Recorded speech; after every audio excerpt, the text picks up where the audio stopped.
Welcome to our monthly Mornings with O'Keeffe program. My name is Molly and I'm the Adult Programs Manager here at the Georgia O'Keeffe Museum. I'd like to begin by recognizing the lands of the Pueblo people on which the sites of the Georgia O'Keeffe Museum stand. We recognize and honor their elders, past and present, and celebrate the vitality of their people today and into future generations. I offer this with humility and gratitude in acknowledgement of the need to confront the ongoing injustices of settler colonialism. Now I'd like to extend a thank you to our members and donors who, because of you, we can have programs like this today. And as always, your support makes this kind of programming possible. If you're not a member and enjoy this program and would like to learn more about becoming a member, visit gokm.org/membership to learn more.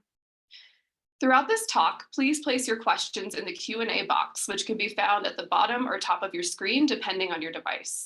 We'll try to answer as many as we can at the end of the conversation. For the duration of the lecture, the chat has been disabled. Please note that following today's talk, a recording will be made available on the O'Keeffe Museum website in a week or two, and captions in English and Spanish will be available. So it is now my pleasure to turn things over to today's speakers, who are going to be sharing a wonderful year in reflection of the Georgia O'Keeffe Museum's Art2Go truck, our exciting mobile studio. So first, I'd like to introduce Chicle Corcoles, the manager of community engagement and the art truck driver, and Bess Murphy, the loose curator of art and social practice at the museum. We'll also be joined later by Brian Fleetwood, who's an interdisciplinary jewelry artist and the first mobile artist in residence for the truck. So without any further delay, I will hand things over to Chicle and Bess, and thank you all again for being here. Thank you, Molly. Hey. Hi, everyone. Yeah, my name is Chicle. This is Bess. Good morning, everybody. Bess is just kind of hanging out in the background until we get to the next portion, but we're inside of the art truck right now, so I'll jump into all of that and what all of that means in a little bit. But yeah. Yeah, excellent. We're really excited to be here today. Yeah. I will get started.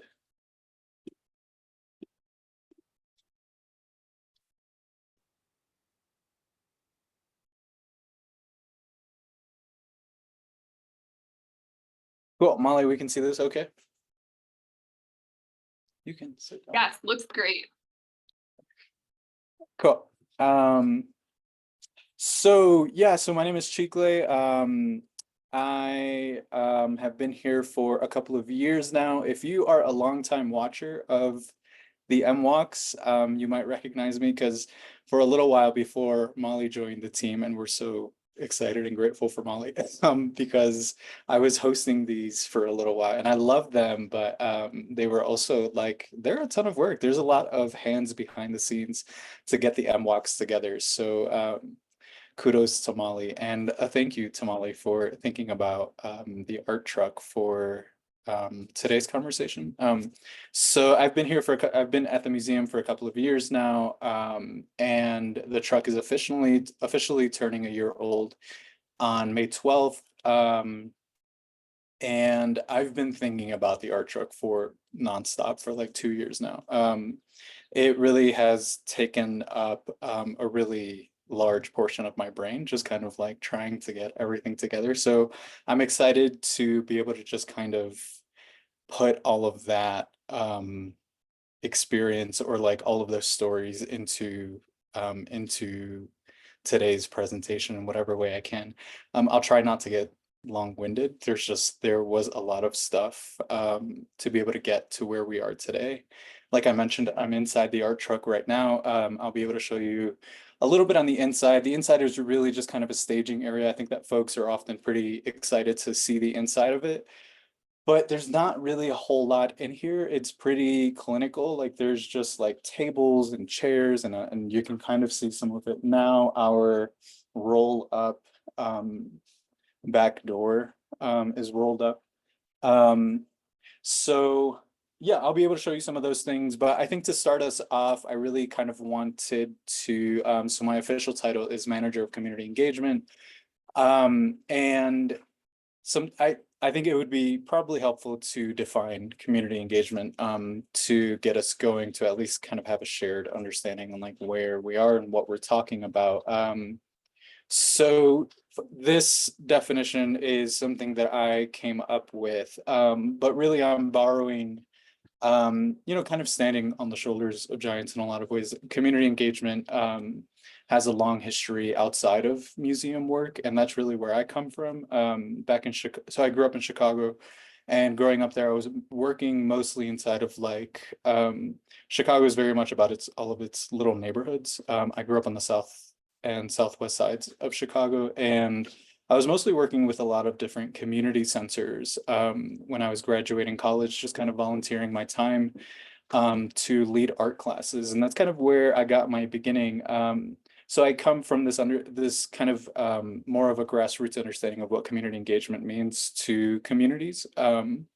So this is the definition that that I came up with, and I can read it out loud really quick. So community engagement is the collaborative process of connecting with and actively involving diverse communities to create programs and initiatives centered on open communication, collaboration, and being present and consistent, where the ultimate goal is to foster meaningful relationships and strengthen the broader communities through activities like art making, storytelling, and partnerships.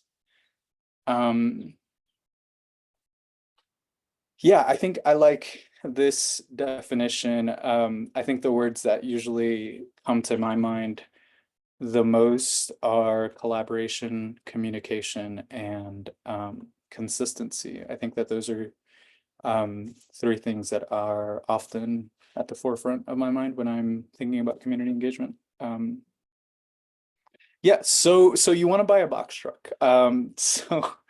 So I knew the O'Keefe had this idea for this program when I joined on, but we also knew that it was kind of off in the future. We knew that we had resources to work with, but we didn't have a truck yet. So the first thing they asked me to do was literally, can you find us a truck to use? And thankfully at the time, Jennifer Foley, who was our deputy director at the time, had led a pretty similar program. So she kind of gave me some ideas on where to find a truck. I'd never bought a truck like this. Before this, I had experience driving and delivering food for a community center in Chicago for a food pantry. So I would pick up all of these pallets of food in this like 18-foot long U-Haul truck, and then I would drive that around to different food pantries in Chicago. And I mean, that gave me a lot of experience. I knew that I could drive a truck that sort of looked like this, but it wasn't exactly like this. But I never bought one. I would just go to the U-Haul and give them my credit card or whatever. So I really learned a ton about how these trucks come together, more than I ever thought I would, So if anybody needs help buying one of these trucks, feel free to send me an email. So it starts off with the chassis, which is that on the left-hand side. That's developed by Ford. This is the truck that we bought is the Ford E450. You don't need a CDL to drive this just because it is under a certain weight. So you don't need a CDL license to drive this. I drive this with just my regular driver's license, which is a big part of the reason that we chose this truck. And these trucks are mostly designed for, they're designed for fleet companies, and the type of companies that are going to come in and buy these kinds of trucks are usually like FedEx or UPS companies, delivery companies, maybe laundry service companies or something like that. I found this Morgan Olson design, which was really the smallest design. It's 18 feet long altogether. It was the smallest one that I could find, and I really wanted something that didn't feel huge, especially because there are just places in New Mexico where, so somewhere like Taos, having a huge truck like this is really difficult to drive around in. There's a lot of really low buildings. There are some really tight corners, some really narrow streets. The first time I drove in Taos, it felt like a driving exam. All of a sudden, I'm just trying to survive, and not hit anybody. But once I got through Taos, I was like, okay, I think I know what I'm doing. So this design, how it works is that Ford designs the chassis and then Morgan Olson designs the actual, the truck, the aluminum component of it all. So that on the right-hand side. Morgan Olson has been doing this, the company has been doing this. It's run by, it's run by the Olson family, but the company has been together since 1946. It was incorporated in Brooklyn, New York. That same year in Manhattan, New York, coincidentally, Georgia O'Keeffe became the first woman to have a retrospective at MoMA. So right around the same time, Jimmy Olsen and crew started designing these box trucks. Georgia O'Keeffe was, relatively down the street, very much doing some fantastic things. So it felt right to go with that Morgan Olson design. A lot of other things that felt right along the way was realizing that there was a precedent to Georgia O'Keeffe creating a mobile studio. At one point, she had a Model A Ford when she was in Abiquiu or when she was in Ghost Ranch. And she took this Model A Ford and customized it for herself so that she could have an easel in there, have her seat turn around, and so that she could paint. At one point, she even called it her favorite studio. So that also just kind of felt really nice to recognize those things along the way. There was a precedent to having a mobile studio. So the next part is, so I find the truck, the really difficult to find these trucks. Really, you can only find these in the Midwest. That's like where most, if not all of the companies are. So I found it in Michigan, Sturgis, Michigan. And then we had to find somebody to do the inside of the truck. Because we had all of these shelves in here at one point, because it was, they usually sell these to like FedEx or whatever. So they had all of these shelves in here and we needed something that kind of resembled a food truck, but not necessarily, which just became like its own thing because most food truck companies, they just prefer to do food trucks. That is just that's what they do. Going outside of that box can just kind of take up a lot of resources without, I think, the same thing in return as they're usually expecting. So I was usually getting a lot of no's. It was more complicated than I thought it was going to be. And there's not a whole lot of fabricators around New Mexico. There are none that I could find in New Mexico at the time. Maybe there are some now, I haven't looked. But at the time, there was nobody in New Mexico. So I had to either go to Texas, Denver, Arizona, or California. So I was just kind of like making all of these calls and like trying to field proposals. And the closest that we could come was this company outside of, they were in Colorado Springs, called Zion Food Trucks. And they had done a mobile library before. And I was like, that is good enough for me. So they did this design for us, sort of like giving us, they do these drawings on like what it can look like and all of that. So it really helped me get some ideas on what the inside could look like. The closest that I could come was I was watching all of these YouTube videos of folks that do like mobile homes. So they buy trucks that are pretty similar to this, and then they convert it into like a mobile home, so they have like beds and showers and sinks and stuff. And those people are, first of all, geniuses because they can do all of that themselves. But then, I mean, how they use space inside of their truck, I was really drawing a lot of inspiration from. So these folks did these drawings for us. This is sort of what, I mean, these are the drawings that they sent to us.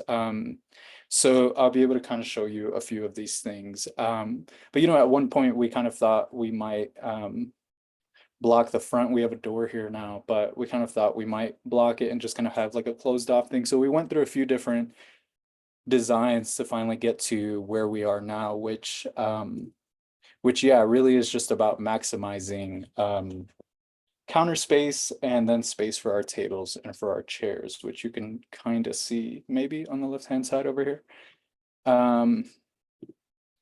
So that took a few months, I think something like 3 to 4 months of them working on it up in Colorado Springs. And I went back up a couple of times just to kind of see how everything was going. And just kind of fine tuning things as we went along too.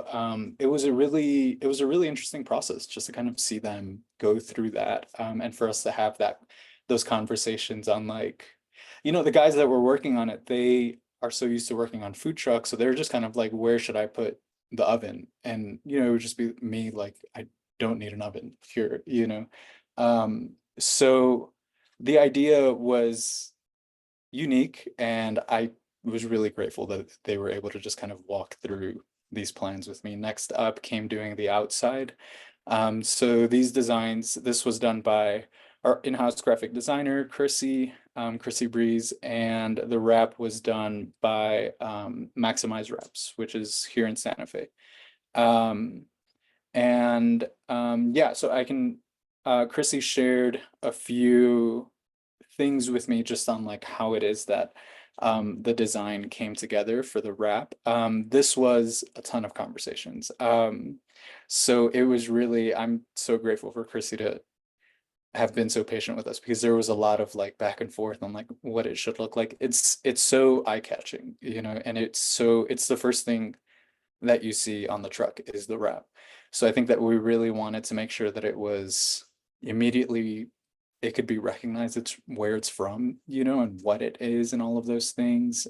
So these are the things that inspired Chrissy right here. And these are some of the first designs that we were working through. We did some audience testing. So we sent out a quick survey to folks with a few different designs. And we just kind of asked for some feedback on those things. And after that feedback, we came back with this. Chrissy came back with this. So we kind of started to work in these loops and things like that, working with text in different places. So many of us we would fall in love with every new design. We'd just be like, I think we're good, but kudos to everyone involved to just kind of be like, well, what if we did this or did that? Yeah, I think pretty slowly we just kind of, it just kind of came together in the way that we wanted it to, and in a way that felt really good. And you can see some of Chrissy's notes on the bottom left-hand side: brighter colors, more recognizable cloud shapes, mountain range, ground element. Folks are super complimentary of the design. Usually as soon as they see it, again, it's the first thing that they see. So so that makes sense, right? But it's also just like, I think that folks just really love the design, and it does look so great against the landscape when we're driving around. And it is quite eye-catching, like I can see folks stopping and staring. So it's nice. I really love the design, and folks are super complimentary of it. So after that, that took a few months and as well. And we were kind of doing that as they were working on the inside of the truck. And then once I got it back, May 12th came around, which was Mother's Day. We're doing a celebration May 12th this year as well. After that really came the actual driving around portion of like doing events and actually getting out on the road, and trying to figure out all along the way, I was trying to at the same time kind of try to figure out, well, what am I doing when I show up at places? And that's usually the first question that I get from folks is like, what do you do when you go to a place? And it's always just kind of dependent on what kind of event I'm going to. Sometimes I'm just kind of setting up a station like I did here. There's just like huge, I have like a giant Jenga set, and I had at one point like a little hoop that could be hung up to play basketball on, and these young kids broke it. I mean, that's what it's for, really. But I do miss that little hoop. But sometimes it's just like that. It's literally just kind of setting up a fun station or something like that, just to kind of spend some time in at an event. Sometimes, most recently, actually, Molly came with me to a retirement community, and that really kind of decentered the truck because we went inside of the building and we brought all of our art supplies inside, and we did, I think we were doing tote bags, if I'm not mistaken. Is that right, Molly? Maybe you remember better. Yeah, screen printing on the tote bags. Screen printing on the tote bags, yeah. And that was amazing. There was somebody there that literally owned a Georgia O'Keeffe watercolor painting.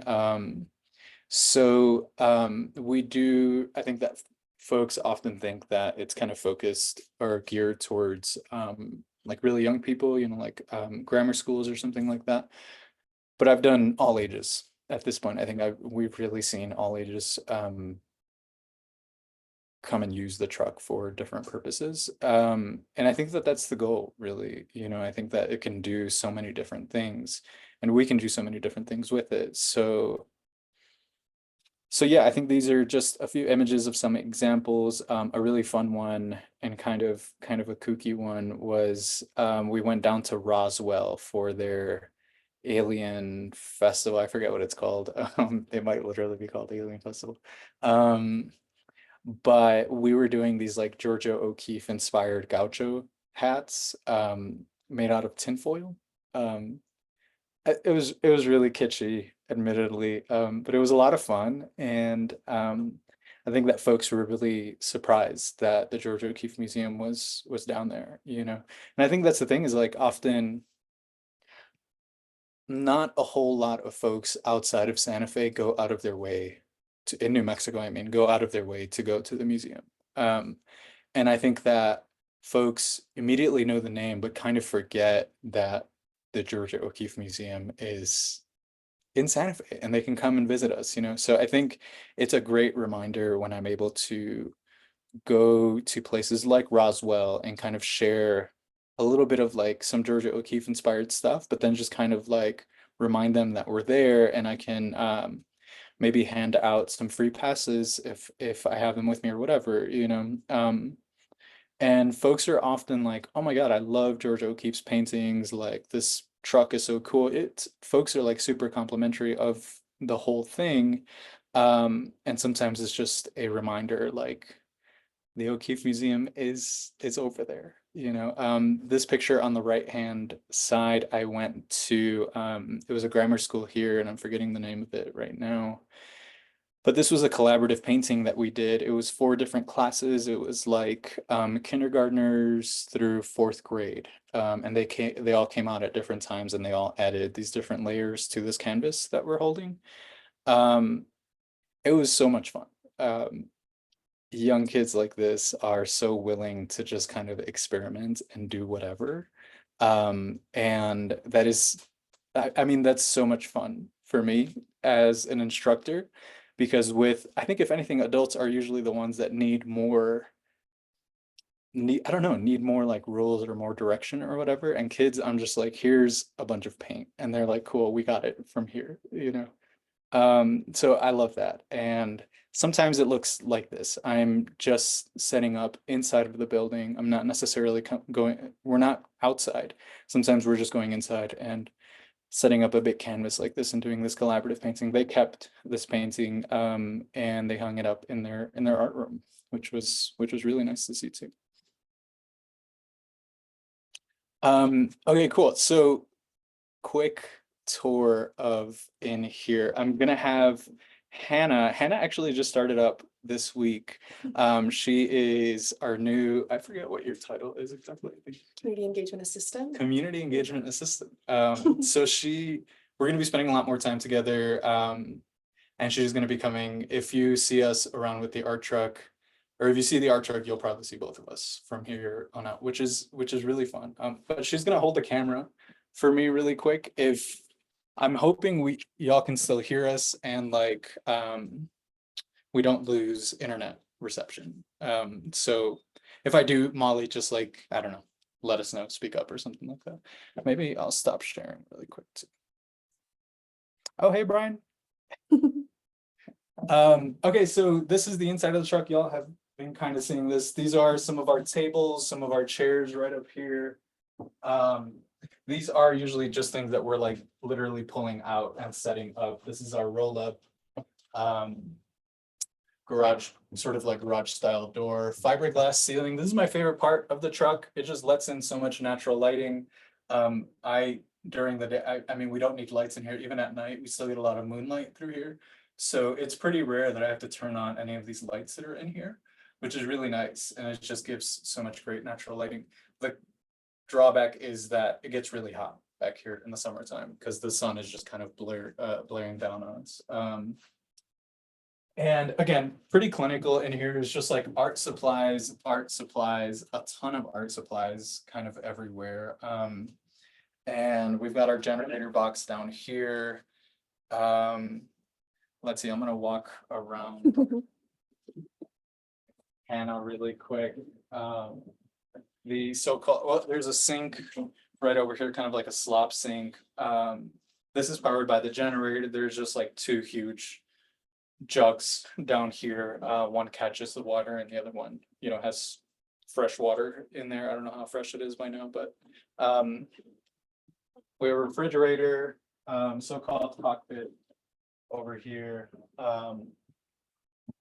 And what else? I guess we can come outside. Hopefully y'all can still kind of see us. So there's an awning that usually comes out. This is the awning portion. I might even be able to kick it out just a little bit. This is something that they added as well. I'm not gonna push it all the way out just to kind of see how it goes. That's a sort of like food truck style door, window that does open up. It's locked right now.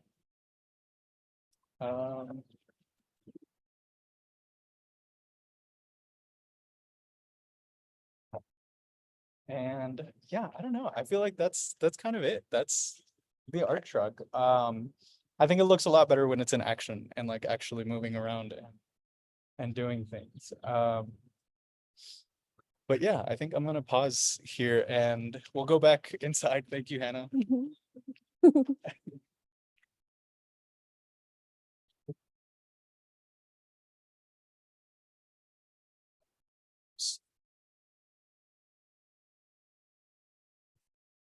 So I'm gonna invite Bess Murphy and one of my closest collaborators. And we're gonna start talking about the artist in residence portion really quick. I'm just gonna share my screen one more time.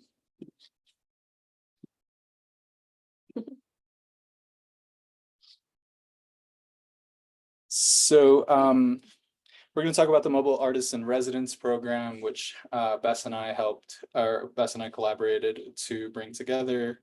We've been talking about it probably like a year by now. I have no idea.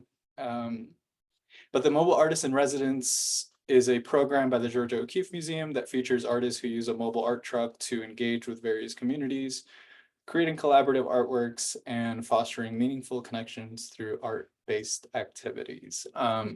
So this next portion will be a little bit more conversational. I'll just be kind of asking Bess some questions regarding how the program and all of that came together. So I think first it would be great to start off with just kind of like, maybe Bess, do you want to tell us what is an artist in residence program and how this one differs? Yeah, absolutely. So I'll start there and then maybe talk about how that fits into like the context of what both you and I do at the O'Keeffe Museum, which I think is a little different. So generally speaking, an artist residency is in essence a space for an artist to dedicate time and energy and have a place to work in a concentrated way on their practice.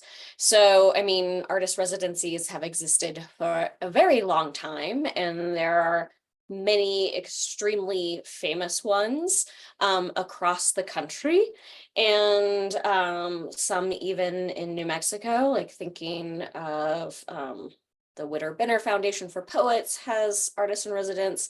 We have the Santa Fe Art Institute in Santa Fe that has a residency program. The Institute of American Indian Arts has a residency program. There's the Roswell Artists in Residence that's in Roswell, New Mexico. That's just, you know, a very brief, I'm sure I'm missing some, so apologies if I've missed your residency. But you know, they really vary in scope, in length of time. Sometimes they're very short, a few weeks. Sometimes they're very long. It could be up to a year. But it's really organizations that realize that artists can benefit from dedicated time to work on their art. Sometimes artists' residencies are paid, so the artist will receive an honorarium for that time, and sometimes artists have to pay to support the residency. And usually it's a relatively minimal fee, not as much as you pay for rent, but you get access to a studio space. Oftentimes you have a living space. So they come in all different shapes, sizes, forms, iterations, and ours is very different. You don't get a residence in our residency. That's like a big difference, right? Yeah. What you get is a mobile toolbox. And I think it's a really exciting iteration. It's a slightly shorter term, you know, around 4 to 6 months, sometimes a little bit longer. This is brand new to us, so we just are wrapping up our first mobile artist in residency. But I think the really exciting thing about this is that this residency merges community engagement, social practice art, and the O'Keeffe Museum. And so it's our way to get out into the community and to help artists in our community connect with our organization, but also connect with so many different people, places, and other communities as well. So it's really, really exciting for us to be able to have this space, and it fits perfectly into both of our roles at the museum. So Chikle is the manager of community engagement. I am the curator of art and social practice. So for both of us, our primary agenda is to engage with our communities, with our neighbors, engage with working artists in northern New Mexico, and build meaningful and lasting relationships. So our work with Brian Fleetwood on this mobile artist residency, placeholding has been his project, has really been a beautiful example of that. Do you want to talk to us about how the relationship with Axel came together? Yes. So I will say I'm from Santa Fe and have lived and worked back in Santa Fe for quite some time. And throughout that time have built a really strong relationship with Axel Contemporary. You can see in the slide here, Santa Fe's other mobile art space. So Axel Contemporary is a local mobile art gallery run by Matthew Chase Daniel and Jerry Wellman. It is an incredible, incredible resource for Santa Fe and beyond. They have been hosting consistently amazing artist exhibitions, community engagement programs, photography, storytelling projects, I guess I would say. And we really saw this as an opportunity to fill out the mobile artist in residency. It's one thing to be able to have an artist come in and have a mobile studio, mobile toolbox, but to really bring it to a more powerful conclusion, I think, we sought out Axel Contemporary to see if they were available, interested, excited in collaborating with us to be the host space for a final exhibition, so that artists who come in can use the Art2Go truck for the process, and then the presentation gets to be hosted by Axel Contemporary. So if you are in New Mexico right now, hopefully you can make it even this Friday for First Friday at the Georgia O'Keeffe Museum. But there's going to be, if you go to Axel's website or follow either of us on social media, there'll be listings of the upcoming locations for visiting Brian's installation inside of Axel Contemporary. And this is us in Abiquiu on Saturday. We were up at the Abiquiu Public Library. And this is sort of what it looks like, you know, it just kind of depends on where we're setting up, but for the Abiquiu Public Library, Axel's doors obviously were open, so you can go in and see the exhibition, and then sort of off to the side, we're out of frame, but we have some tables set up, and Brian was there doing some live vacuum forming. We were doing we were playing around with some model magic, and just kind of like coming up with new forms or whatever, and kind of continuing conversations with Brian. So the artist is there, and then the exhibition is there, and then the sort of toolbox is there too, which is the art truck.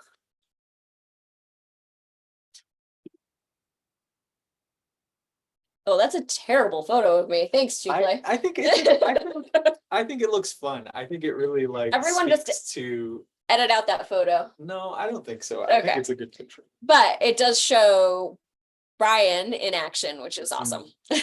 Yeah, this was us this was at the exhibition opening. We were at the rail yard and also doing some live vacuum forming. We had some live music. And yeah, it was a great time. Well, really quick, did you want to share anything else before we go into I think really sums up the essence of what and why we're doing the mobile artist in residency, and it's going to continue, and it's going to look totally different every single time, and that's the intention, and that's what's really exciting about it, is that it's very fluid, it's super malleable, and full of surprises and yeah, unexpected results. So stay tuned for all of our next iterations too. And really quick, I mean, maybe even before we jump into Brian's stuff, do you want to maybe just quickly touch on the relationship between like Brian's work and how that might connect to Georgia O'Keeffe? Because maybe folks don't see like an immediate connection, but I know that we had a lot of conversations on how we feel like it does relate. Yeah, I think, you know, the whole process for this project has been incredibly intentional. And so Brian's an amazing human and an amazing creator. And we could say that that was enough of a reason to choose him. We worked with Axel to select our first artist in residence. But there was a lot more to it. And it'll come through as Brian talks a little bit about his own practice. But I think for me, from the curatorial side, what I see in his work is this deep engagement with design and with materiality that I think really resonates back to O'Keeffe, but also for this project in particular, thinking about the natural world, how we process the natural world, how we step into that today, and how Brian's work really is seeking out a dialogue with ecology, with environmentalism, with materiality and aesthetics. And I think that's not something that maybe people immediately think of O'Keeffe as being, you know, an environmentalist or ecologically minded, but so much of her work and her practice, and in fact her lifestyle, was deeply rooted in thinking about the natural world and how she found her place within the natural world. And so I think Brian's just a beautiful example of how those conversations, that dialogue continues, and in fact is only more pressing today. So I think, yeah, let's hear from Brian now. Thank you so much, Bess. So, hi, Brian. Hi, How are you doing? I'm all right. How are y'all? Doing well. So just really quick, a little bit about Brian Fleetwood's project. Placeholding is a community-centered initiative designed to engage and collaborate with diverse communities across various northern New Mexico locations. At its core, placeholding seeks to obtain valuable resources without being extractive or transactional, fostering a sense of inclusivity and shared ownership. Placeholding's primary focus is the transformation of waste single-use plastics collected from the communities it visits into meaningful, collaboratively designed small objects meant to be worn or carried on the body. But I think the best person to talk to us about this is obviously Brian. Brian, do you want to maybe just tell us a little bit about your practice and sort of like how the idea came together, how the project came together? Sure. I have a slideshow to talk about like my past Awesome. work, if that's all right. Cool. All right. So I'll try and plow through this pretty fast.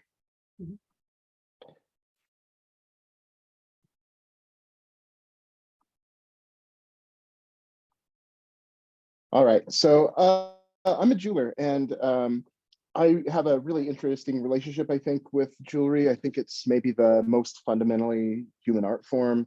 Some of the oldest examples of jewelry that we have, or art making that we have, are jewelry from human species that are older than Homo sapiens. But in a lot of ways, I was kind of born into making. I'm a citizen of the Muskogee Nation, and there are a lot of cultural items that you either have to have a relationship with someone or you have to know how to make it yourself in order to have. And these are my stickball sticks. Stickball is a traditional game kind of related to lacrosse. There's me. If you're unfamiliar with the game, I promise that that's a sick move. And the making practices sort of go into deep history.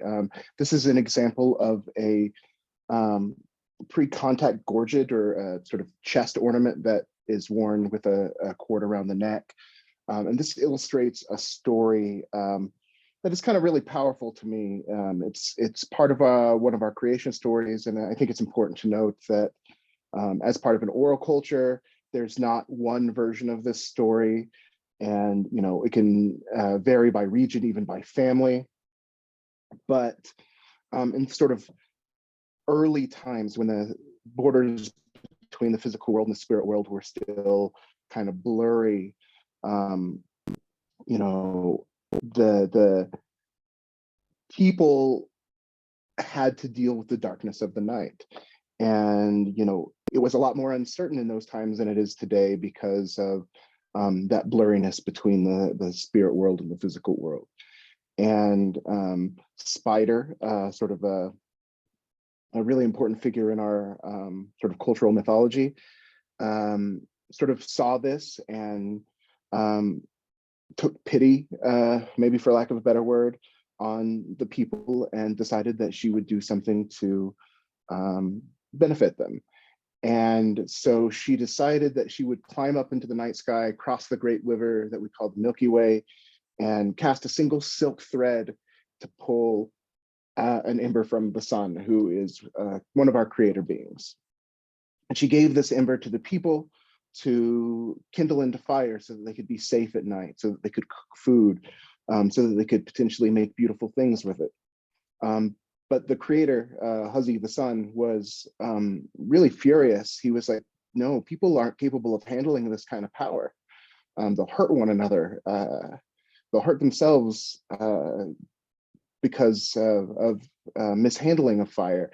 And Spider was adamant. She was defensive. She said, no, people will use this to protect one another. They'll use it to keep one another safe. They'll use it to make beautiful things for one another.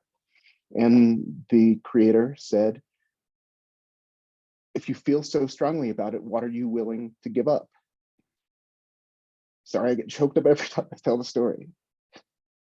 And Spider gave up her voice so that people could have fire. And that's a really powerful story for me for a lot of reasons, but it's about putting your money where your mouth is. If you really believe something, you have to be able to pay the cost that it requires. And this is very early work of mine. That's kind of a good friend of mine give each other kind of assignments to, when we get maker's block or we sort of get in a creative rut. And this is a kind of an action figure to honor Spider, and it's made of cast and fabricated sterling silver. The body is carved black wood with some found brass hardware, and the eyes are flush set almondine garments. This is a lot of other early work of mine. These are mostly carved wood and stone with some sterling silver elements. This is cast silver with carved amber in the center. This is carved walrus ivory and cast iron. Walrus ivory was a gift to me by an Alaska Native colleague of mine from a series of brooches I made that were based on x-rays of fish. That's an eel. This is from a series of work that I did that was based on desert plants that had small surface but large taproots. And I originally did not think that I would be an artist. I started studying biology, and I'm really interested in the connections between things. And this is a phylogenetic tree. It's a map of the literal relationships that all living things have. And, the idea that we are, distant cousins with slime molds and tardigrades and, microscopic organisms is really interesting to me. This also sort of comports with some traditional, teachings and beliefs about the interrelatedness of things. But something else that I'm really interested in terms of like the phylogenetic trees, this is a pattern that repeats itself throughout nature in the sort of fractal growth patterns of plants, weather patterns, river deltas, our own nervous and circulatory systems. And I'm really, really interested in this idea that complexity can come out of simple things. And so this is a series of carved wooden rings. These are all made of offcuts. A lot of my work is made of trash in one way or another. And so I collect the waste from a lot of my friends' studios and use that to make work. But the intention of these rings is not to be worn individually, but to be worn as a collective, sort of to illustrate this idea that complexity can emerge out of relatively simple elements. This is the beginning of a body of work where I was trying to create my own phylogenetic tree. This is an ongoing project where this is the first one I made. I made it for myself. It's called Progenitor. And then each subsequent piece is made for a specific person based on an interview that I have with them. And it has to maintain some material or formal connection to the previous work. And then they, there's this kind of evolution that happens that I'm recording as a part of it. I really think that there's this interesting relationship between installation work and jewelry. And this is one of a series of works that I have where I give the work away, but there are elements that the person who wears it gives away. So this is a neck piece, and each of those little pink elements is a 3D printed pin that the person that got this was required as a condition of having given it to give away to people that they come across in their life. This is some installation work that's done in a similar way, where rather than being worn, people come through the installation space and take the jewelry objects away. That's a composite image of it going around a corner, a similar installation. This is from a previous collaboration with Axel Contemporary, where I had a similar installation. These sort of textile forms are based on the fruiting structures, the reproductive structures of molds, and the little floral things at the top of them held pins, again, that people could take from the spaces they moved through it. I also do a lot of sort of work that involves getting people who don't have experience or access to making to get them to do handwork. One of the sort of origins of this body of work was doing some research. I found this concept called the IKEA effect, where if people were involved in the construction of a thing, the assembly of a thing, they had a greater emotional investment in it. So I have made this series of kits that they're kind of open-ended. There's not a wrong or right way to put them together. And each of them is another little pin. And people can add their own materials and elements and colors.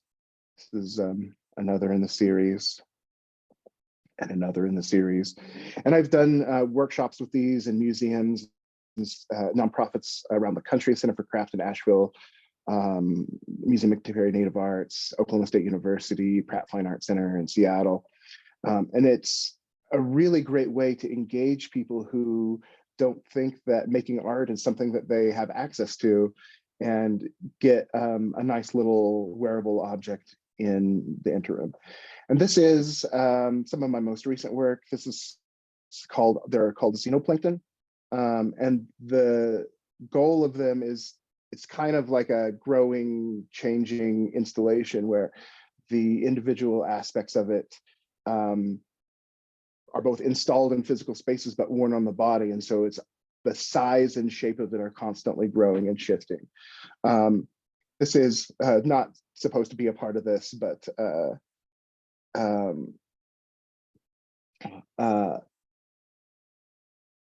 this is from some curatorial work I did at the Museum of Contemporary Native Arts. Right now I have an exhibition called The Stories We Carry, and it is about the sort of recent history of Indigenous jewelry. And I was very lucky to be able to help the museum acquire this as part of their permanent collection. It's a gorget from Kenneth Johnson, a Muskogee metalsmith, and Sterling Harjo wore it at the Emmys, which is, you know, a big deal for me, somebody from my people who gets to have that kind of spot on the national stage. And that is where I currently am in my practice as I've begun the residency with the Georgia O'Keeffe Mobile Artisan Residency. Thank you so much, Brian. That was amazing. I feel like I'm just gonna stand up. I'm really short. Oh, But stand up yeah, taller. that's a- I'm actually that's a- wearing one of Brian's pieces, yeah, that's a xenoplankton. which I absolutely adore and wear all the time, and have never not received just like awe from people when I wear it. So I forgot to wear mine. I'm sorry, Brian. you're grounded. I'm wearing no jewelry at all, so I'm a bad representative of the forum. Should we maybe open it up to questions? I mean, that doesn't give us a whole lot of time to dig into the residency, but maybe that can be to Brian's actual practice for this residency. But I know we are getting a little tight on time, and maybe that can come out through questions. If folks have specific questions about what Brian did with us and with Axel and what that process was like, that might be a great place to start, not to sway people's questions. Yeah, while folks have a chance to type some questions in the chat, I just want to go ahead and thank all three of you for being here today. Thank you so much. You've covered so much ground, and I think the amazing thing about this truck, that it is beautiful, colorful, joyous truck that is appearing in communities around the area, is that it's really symbolic of the relationships that you're building with the communities, with artists like Brian, with all kinds of people in this area. And it's just so exciting to see what you're going to do next with it. So thanks to all of you for sharing the year and what it's been like. So we have a quick question for Chicle. What is the most interesting experience, bad or good, that you've had so far with the truck? Most interesting experience. I mean, the first one that comes to mind is just driving in Taos for the first time. It was my first time ever going to Taos, period. And it was my first time, and I was in this truck, and I was trying to cut corn, like literally physically trying to cut around corners. And it was just super tight, and everyone was just like staring at me like, what are you? And like, why are you driving that? And I felt like, what is it, like a bull in a china shop or whatever? Mhm. I mean, I just felt like at any wrong turn, I was gonna take a building down or something like that. I had to go into the parking lot of the Harwood Museum, like through there, they have like this little drive-through area. And to get in and out, I just had to like reverse and forward, reverse, forward, reverse, forward to like make this like 12-point turn. And it was just, I was like, I made it. I think I can drive this truck anywhere. That's a great story and fun to imagine. I'm enjoying that visual. So another I was question. sweating the whole time. To segue back to Brian, if you wouldn't mind just spending a couple minutes connecting all those beautiful images you showed us and the concept behind those jewelry pieces and what you actually ended up doing during the artist residency program and how those things connect. Yeah, when Axel and Bess and Chicley first approached me about it, I had been doing a few sort of branches of research, and I had just come across an article that was talking about a microorganism that scientists had discovered that had recently developed the ability to digest or metabolize plastics. And I had also been doing a great deal of research on toy jewelry, especially as sort of comes out of post-war Korea and Japan. And I sort of formulated this idea for the project where we go into communities, we take single-use recycled plastics, which if you do any research, most recycling is kind of a scam. It ends up being incinerated or thrown into a landfill, shipped to, developing countries, so that we don't have to deal with it, but it doesn't ever really get recycled. And so treating my work as kind of behaving as similar ways as living things, and thinking about this plastic as a resource that it can utilize, but also thinking about plastic as a thing that is forever, and thinking about fossils and geological core samples that are like a way to sort of preserve a moment in time or a period in time. And so the idea is that we take these single-use plastics, we go into those communities and do some collaborative design. We brought some oil-based clay, and the people at the individual places made some small pieces that I'm making molds of. And then we're taking the recycled plastics and using two different processes, vacuum forming and injection molding, to create these pieces. Some of them I've designed, some of them that are designed from the community members, and then distributing the work made from the plastics, using the designs from those community members back to those communities to sort of be kind of a snapshot of that community at that time, or this time, because we're still working on it. Yeah, thank you so much. And for those who might be tuning in a little bit late, part of this project was that the truck went to communities to collect these plastics. Is that right? Can you talk a little bit more about what those events looked like and how those plastics were collected and turned into the pieces? Yeah, we went around to a number of places, Abiquiu, NMSA, at the O'Keeffe Museum itself. And we have big plastic collection bins, and we ask people to bring, here at the school, I have an ongoing, perpetually filling plastic collection. When we went, we would bring, plastilina, oil-based clay, for the community members to make little objects of. I tried my best to not direct them as much as possible because I wanted it to be an expression of them. And, at NMSA in particular, we got some really funny stuff. I love it. I am an old man and I don't have any kids, so I don't understand the pop culture references so much, but I love the work. So the events were pretty organic. We had snacks at most of them. And it was just kind of we were hanging out and making stuff. And people brought plastics along with it. Thanks so much. And it's so wonderful to imagine each of those being their own very special event. And I love that analogy you made about each being kind of like a snapshot in the moment of that time and that community, and resulting in beautiful pieces of collaboratively made jewelry. So since we're coming up on 10 o'clock, maybe one last question could be, could the three of you tell us about some of the ways that folks can engage with the art truck, but also with the Axel Contemporary exhibition of Brian's work in the coming weeks, so they can see it for themselves? I mean, I think the easiest one is probably this upcoming Friday. We will be here outside of the museum, the Georgia O'Keeffe Museum, from 5 to 7 p.m. Brian, I'm pretty sure is going to be with us. Are you going to be with us that day, Brian? Yeah. So we'll I all be am. here on Friday. The exhibition will be here as well, obviously. So Axel will be here with us. Brian will be doing some live vacuum forming, and yeah, so that might be like the one that is coming up soonest. And then after that, we have our birthday celebration. I mean, there's like some other things in between there. But the other one at the museum is going to be our birthday party for the art truck, which is on May 12th. That's Mother's Day. We'll have like a free bouquet making station. So you can come in, make your own bouquet in the morning. You can see the exhibition because it'll be there. I think that day will be a little more just kind of like making with the art truck focus. But yeah, you can make some bouquets and see the exhibition. I think there's a few other Axel dates that Yes, I thank can you. share with you all. Like I mentioned, if you go to Axel's website, they probably have it in the clearest way right now on their website. So that's, is it axelcontemporary.com? Maybe put it in the chat.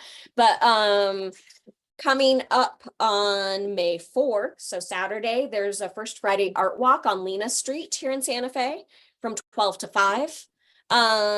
They are gonna be on Canyon Road on Sunday, May 10th at Phil Space Gallery in Santa Fe. They're gonna be there from 7 to 9. There is a vaudeville production presentation. Then, like Chiclay mentioned, the Art to Go. Many other upcoming dates, but those are the most not most recent. Like where the ones that are coming up the soonest, Yeah. whatever. But I also just really want to say that I love the aspect of this, that hopefully this will encourage folks to go out to these other venues that Axel is visiting. They're going to a bunch of different community art spaces, to other galleries, to other events. And that's one of the really beautiful things I think about this project, but also about Axel Contemporary, is that they make connections to our community in such a meaningful and powerful way. So not only should you go see it so that you can see Brian's incredible installation there and the results of this project, but also follow them because you're going to learn so much about Santa Fe and the art scene here. Amazing. Thank you so much. And thanks to the three of you again. I want to very quickly share a comment that we got in the chat directed for Brian. Brian, we had someone share that your work is inspiring and it makes them want to go frolic in nature and look closer at every tree and flower. And that seems like such a very nice note to end on, because this talk as a whole has given us an opportunity to look closer at how we engage with community and how the Georgia O'Keeffe Museum has some exciting things planned for collaboration as a whole. So again, thank you to the three of you, and we appreciate you being here. And to those of you who are watching, please visit our website, visit Axel Contemporary's website to see how you can come in person and engage with these exciting projects. Hope that everybody goes to frolic in nature now. Yeah. I love that. Thank you, Molly. Thank Thanks, you all. Brian. Bye-bye. Brian. Bye.